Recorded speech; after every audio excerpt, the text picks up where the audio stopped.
demonstrate a scenario that as if you were in an elevator. Excuse me, Sisters, I need your attention.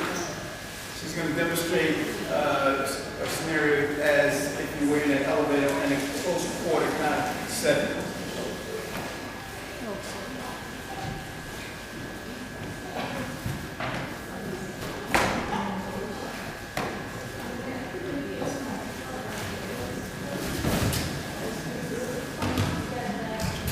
So the technique to get to a close quarter kind of setting where she's using techniques to prevent herself from being harmed at the same time being able to control her opponent in a close quarter setting. That means that she doesn't need a lot of room to do techniques.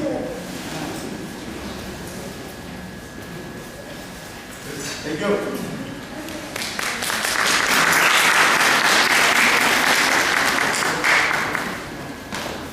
Now we're going to start with the high belts.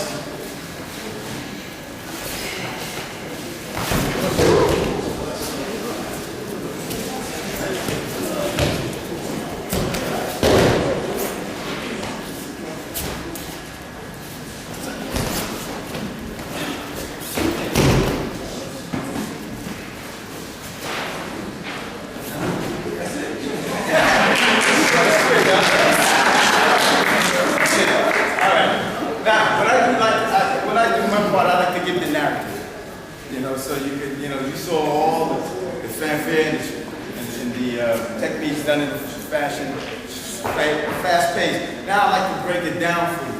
Now, since we're dealing with sisters in here, there's a lot of energy that we deal with in respect to soft energy.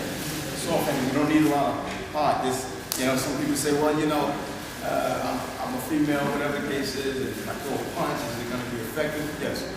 But also we have empty, like open hand techniques. Sisters know how to smack. That's the good thing.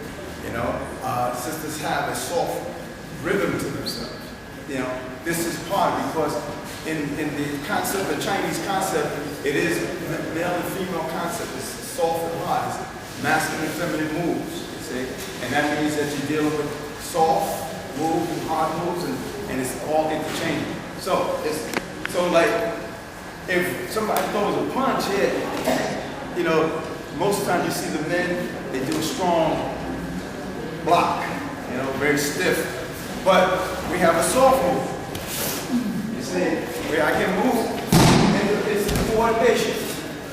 So, what I'm doing, so it's not a lot of hard, it's just me throwing my hands, sweeping, the lock.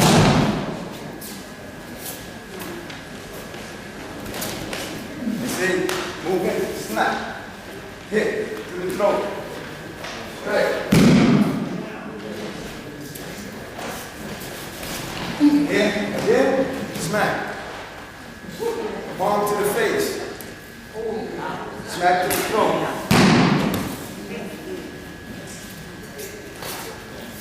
I can move.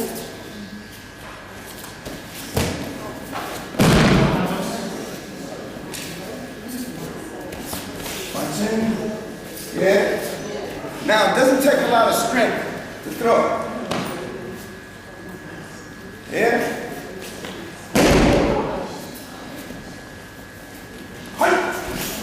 Right. Fingers. Throw.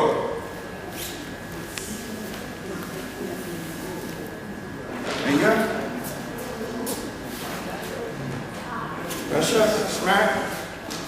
Now the elbows, punch.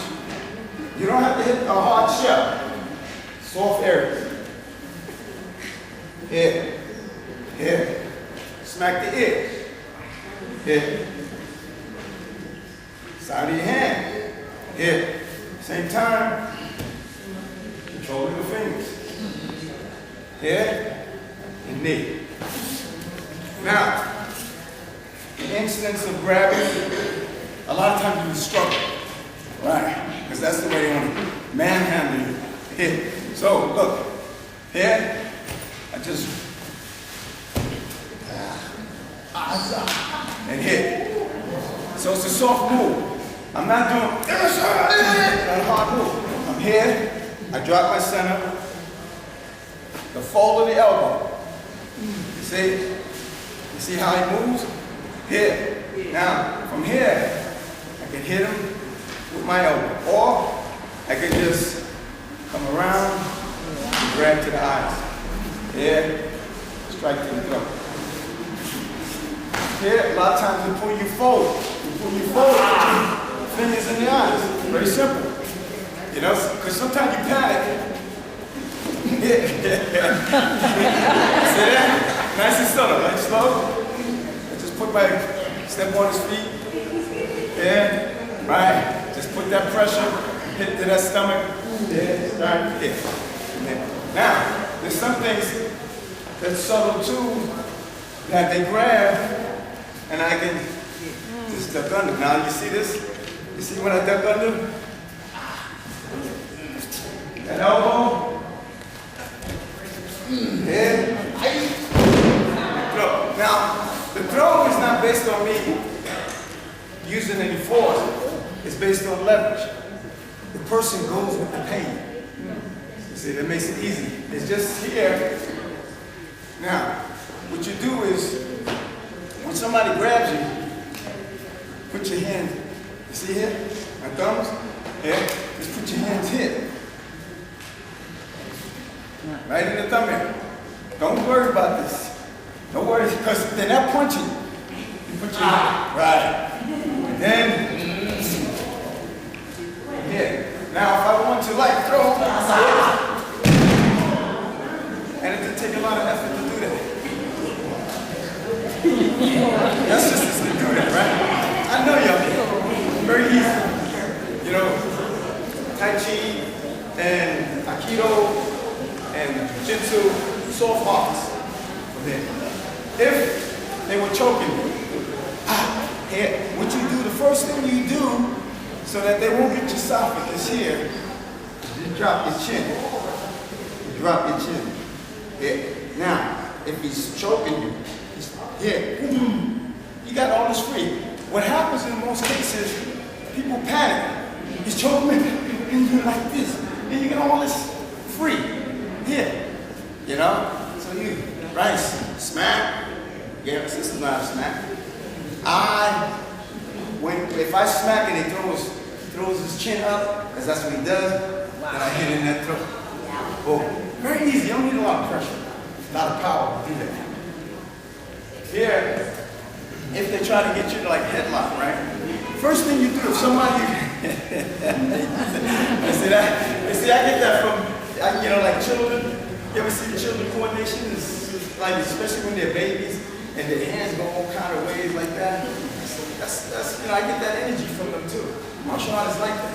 So my first reaction is if I feel that, it's not, see, a lot of times what happens is that you just stiffen up, and then boom, right.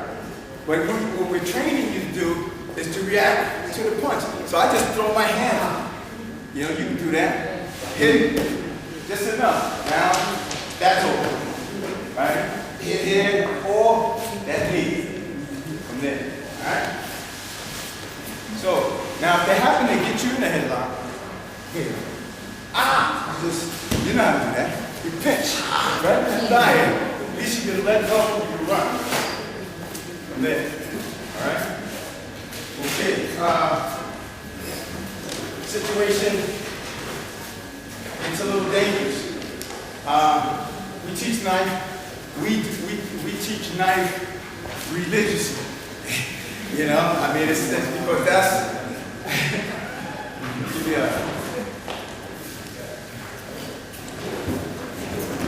We teach knife techniques. We just go over and over. Now, the knife. You see that? You know, it's intimidating. Naked blade, make you, you know, just panic.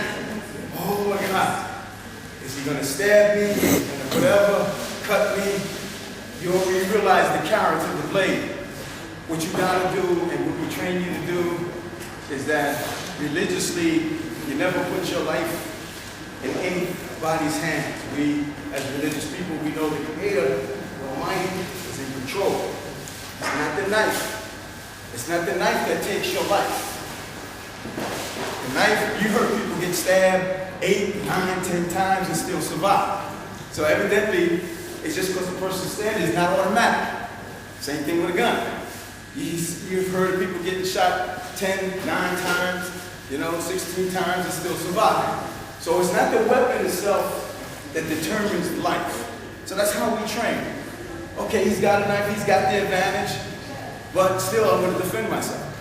So, this is very intimidating. If we can train you over and over and over again so that when it does happen, you're in a very calm and composed state of mind, that you can deal with it, that's enough. Now, it doesn't mean that you just, automatically, you're not Superman, or women. You're not invincible, but at least you're going to give it a fighting chance. Now, you know how to play weak, because we do a lot of deception. We use a lot of deceptive means when it comes to the assailant, especially when it comes to attack. So if he's pulling a knife, oh, I didn't even know he was going to attack. So I move out of the way. Now I don't have to do a whole lot of things. Just hit here and hit here. Right. Now that's enough to get his attention away from here.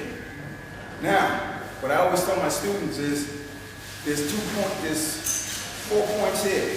4 fingers, 1 finger here. Right? If you try to pull from this end, he has a firm grip, and he has enough gathering here to keep that firm grip.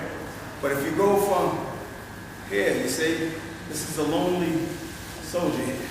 It's a lonely member here, and you just here. So what I teach him is that a lot of people grab the wrist and this and that. No, you go to the hand. Here. Now you become part of the hand. You become part of the hand. At the same time, you stop the person because he's going to pull back, right? When he pulls back, you see that thumb?